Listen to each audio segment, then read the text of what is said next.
Ladies and gentlemen, I can feel the excitement in the air. Please welcome British actor Robert Pattinson and French director Romain Gavras. Take a seat. Well, I could feel sort of the excitement coming up before you just arrived. Well, Robert Pattinson and Romain Gavras, first of all, thank you for sharing some time and thoughts with us today at the LA Soho House. You've just heard the audience reaction. There's a palpable feeling of excitement in the room. Well, was revisiting some of your codes, which you did with a twist, part of the excitement of shooting this film. Who will answer first, the director or the actor? Well, did you have fun playing with it too? I see you nodding, Robert. I mean, did you have fun too?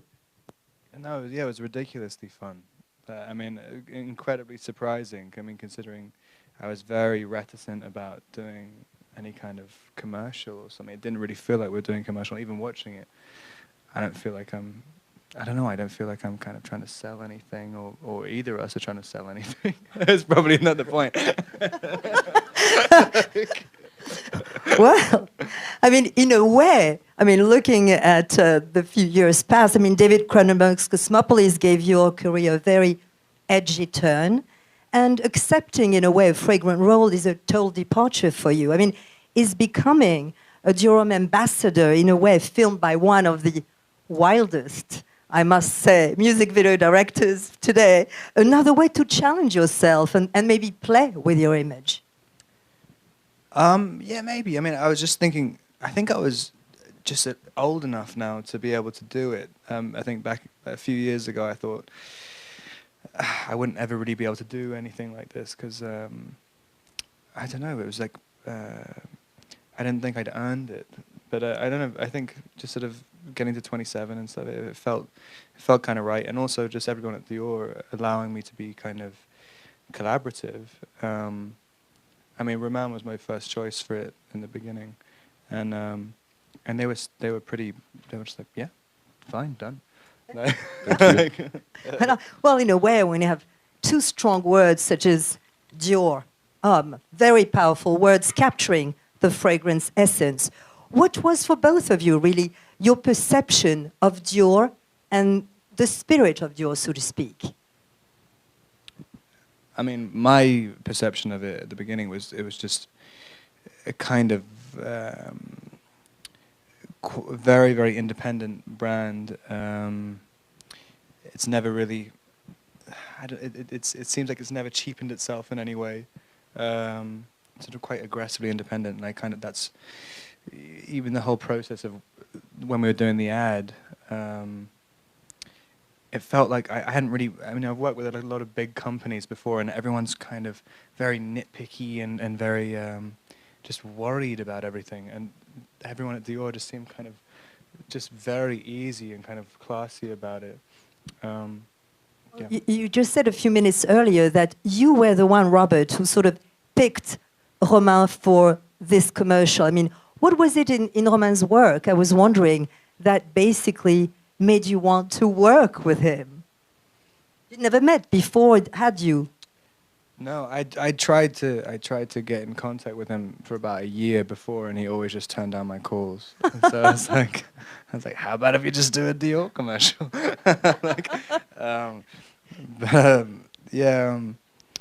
I don't know. I just always felt there was an energy.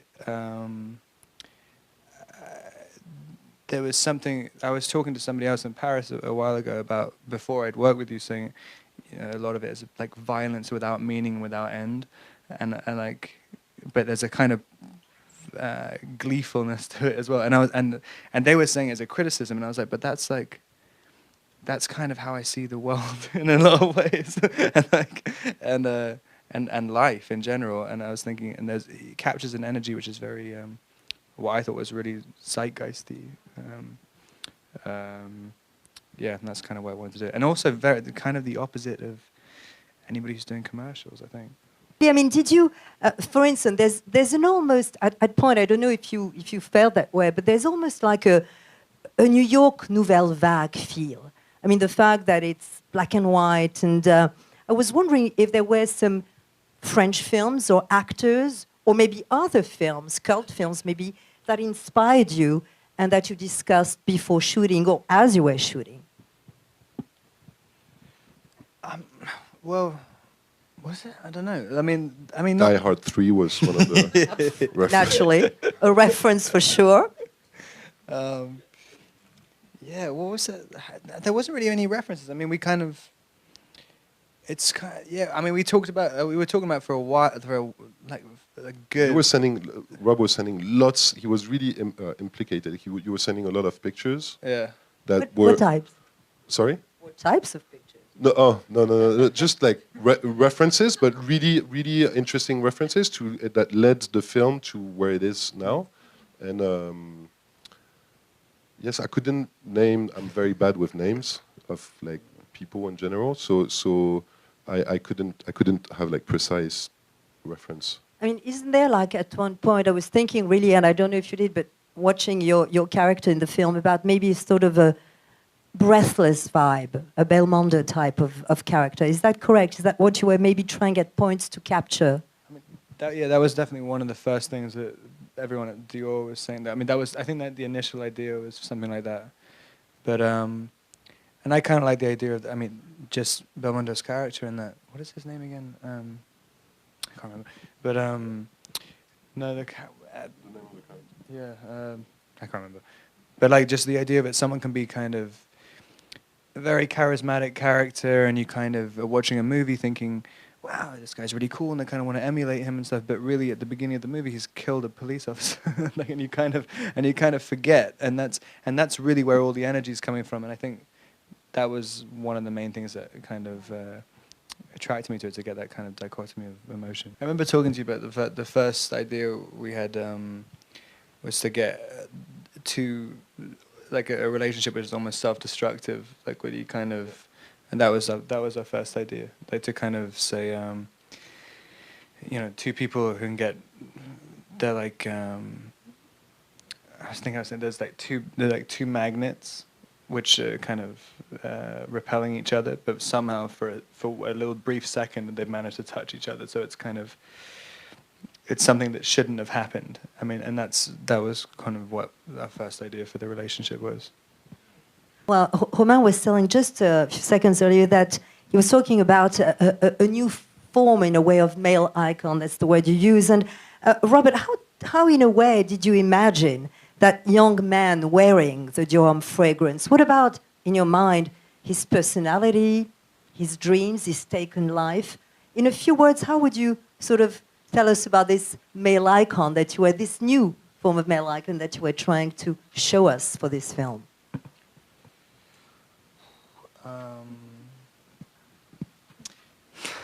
Wow. He used that word, not me. I mean, I don't know. I mean, it's kind of, I think we were trying to get something that was kind of wild. There was something.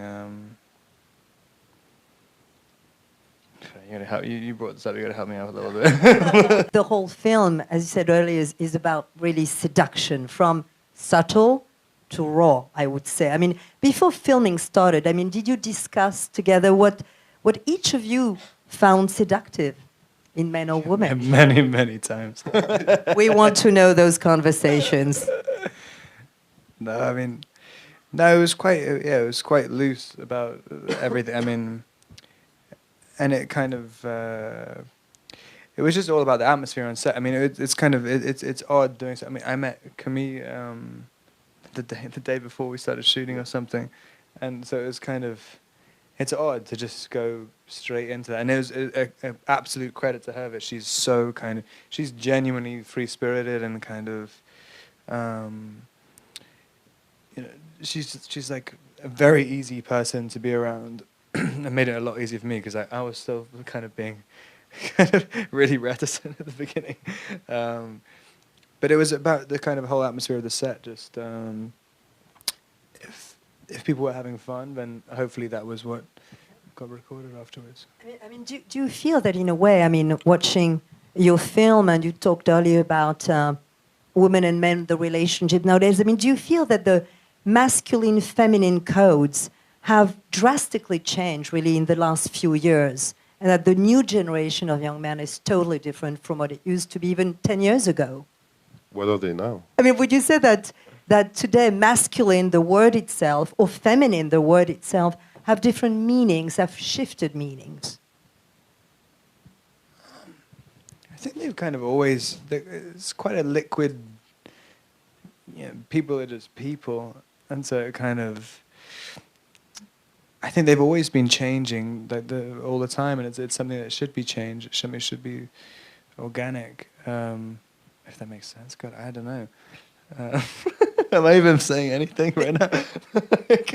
I mean, I can't answer that question. I could sit here and just keep speaking. and in a way, while rebounding on the question, I mean, obviously you both know very well New York, where the campaign was shot. I mean, Paris, where you often go, which is also where the House of Dior is, and London, where you lived and you live now. I mean, do you feel that those cities have moods and sense of their own? Truly speaking, when you land, I mean, do you feel there's a sort of vibe that is different? Robert? Yeah, definitely. I mean, London has, I think, the most familiar smell out of I feel really ridiculous answering. But it's, yeah, just there's something so specific. That's one of the major things I miss about it. When I don't know why, but it's kind of the light and the smell of London that every single as soon as I land back there, that's the most familiar thing to me. And Paris I've only ever gone when it's freezing cold, so it's kind of the smell of cold. And rain. Yeah, and New York always just kind of seems very vital, like it kind of seems very, it's like teeming, like everything about it. Did you, I mean, Robert, did you imagine in a way, very specifically, your character's sort of body language, the way he moves, he dresses or smokes a cigarette? Was it you who came up with all that, or was it Romain who really directed you on that level?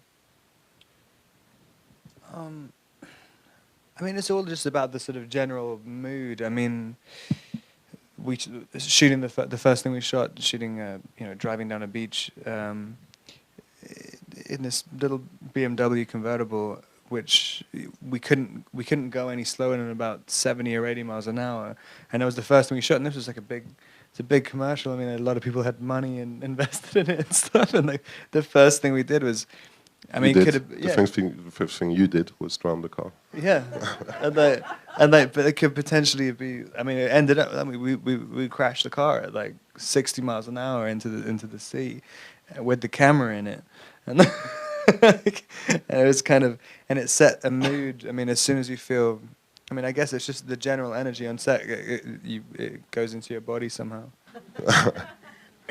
Well, you'll be able to say something about Camilla, right? No, I mean, yeah, that's how I found out. I saw the teaser trailer for Romain's movie, and it had this kind of 2-second shot of Vincent Cassel and Camille. Yeah, it was in Our Day Will Come, right? Yeah, and I was thinking, it was the first time I'd seen in a long time in a movie, like, wow, that's like a properly erotic shot. Like, how gross that is to say. But I mean, and you really, really rarely see that. And it was like, and it was one of the things which I thought was like, wow, that's like a really specific thing which people don't really do anymore. And that was one of the things which I was kind of like I was sort of interested in Romain's work. But to go for the erotic.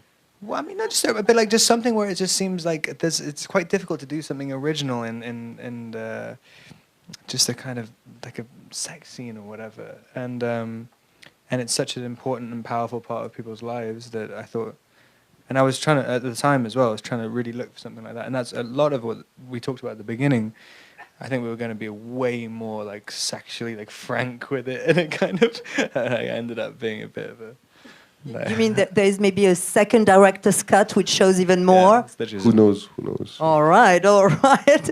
Well, actually, Robert, when you discovered Romain's film, I mean, which scene or moment maybe struck you most?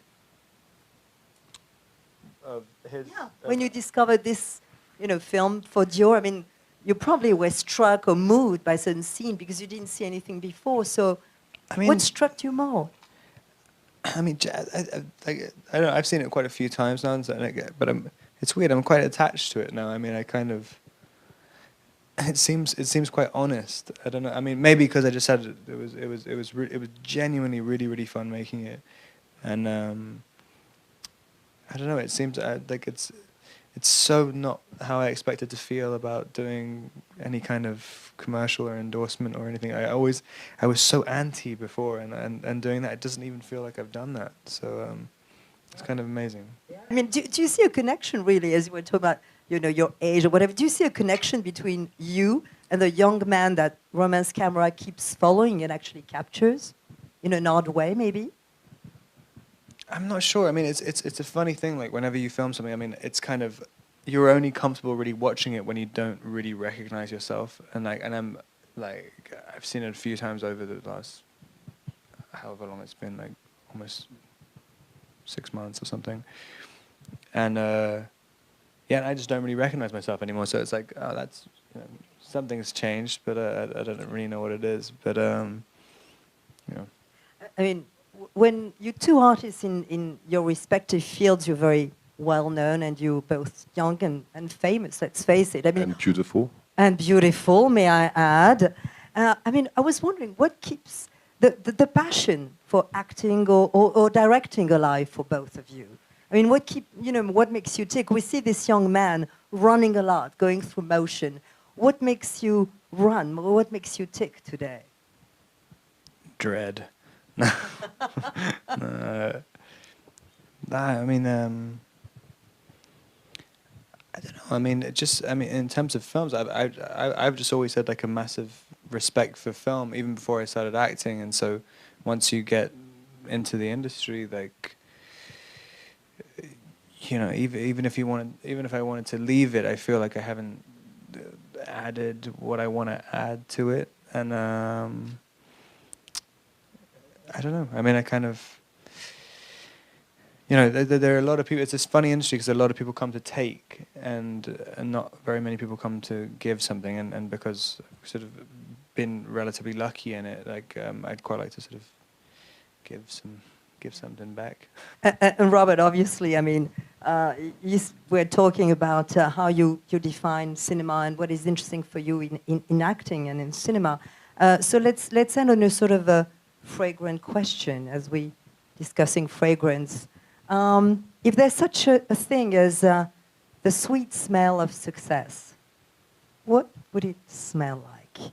And if you could bottle happiness, what would it smell like too? A sweet smell of success. It's an expression. Is there such a thing? I mean, coming from the Twilight world fame, you, of all people, could tell us if there is such a thing as the sweet smell of success. I mean,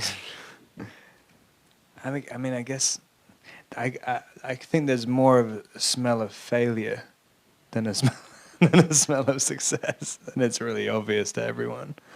And happiness bottled up. God, I don't know. Don't know the. All right, well, let's say, would it be Dior Robert? Absolutely. Good. Why don't this is a trick question. This was the whole point of the question. Thank you very much, Romain. And you. Robert, thank you for being with us today. And of course, now, ladies and gentlemen, I hope you have questions in mind. There are mics in back, so please don't hesitate. The mics are there. Wait till they're in your hands and ask your question. Introduce yourself, obviously. Any question? Come on. Don't tell me you're shy. Hello, my name is Belindola from Le Monde, and I have a question. How was it to work with Nan Goldin? She was great. I mean, she's hilarious, and you're talking about free spirits. I mean, like, you can't really get more of a free spirit than Nan. I mean, she's kind of. I mean, she's on her own trip. I mean, it was amazing. I mean, we were kind of. She would be climbing up scaffoldings and stuff. I mean, and having 3 assistants like holding her up, and I mean, doing death-defying acts for pictures, and then it was. But she's amazing. She's like.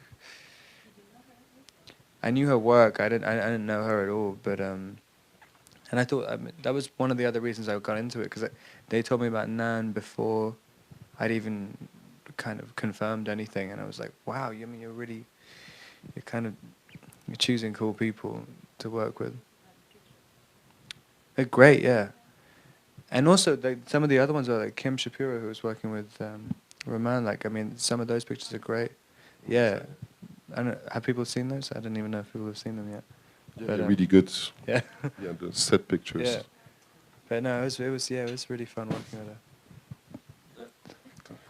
her. And Robert? But now I wear a Bois d'Argent, which is... What's that? It's a Dior fragrance. Oh, it is? Well, it's a cologne, but it's really good. I wear Dior home like at all times. I'm wearing it. I'm wearing it now. I can't even smell anything. I bought. What did I have? I remember I got my aunt gave me Low DC when I was like 12, and it was the same. It was the same summer I discovered hair gel. I thought I was super classy. There was a time when most perfume ads were made by models, and especially male models. Do you think making a fragrance ad, especially for an important house, was maybe a bit of a rite of passage for you as an actor? That was part of what one does in one's career? Well, I mean, a few years ago it wasn't, and I was always very reticent about doing it, and then suddenly in the last like 2 years, like absolutely every single actor, and it took me a really long time to kind of be, think. I didn't really know why you would do it, other than for like obvious reasons. But I mean, but at the same time, it's kind of. I always thought it was quite dangerous to do that, and that's why I was always really hesitant.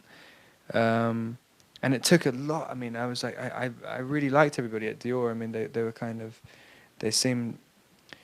I don't know. They don't seem like kind of fussy. They don't really seem like. I mean, I'm always very wary of working with big companies, and everyone there seemed like they didn't want to screw you over. I mean, it was just, they just wanted to do something cool, and I was just like, well, I mean, why not? And then every single actor in the entire world did one afterwards. So it was a strange thing to realize afterwards.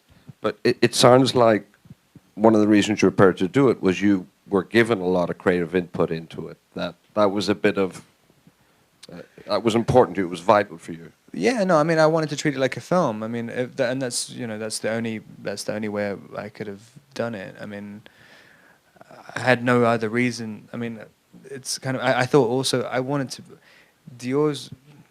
I mean, it sounds like a kind of silly thing to say, but Dior is a brand I kind of want. I'd want what their ideals are and how they've held themselves up as a brand. I don't.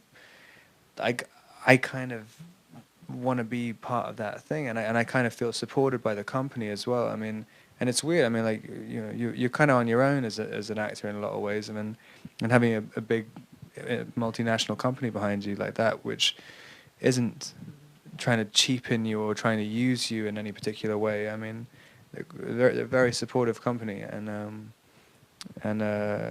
yeah, it's a nice thing to be involved in.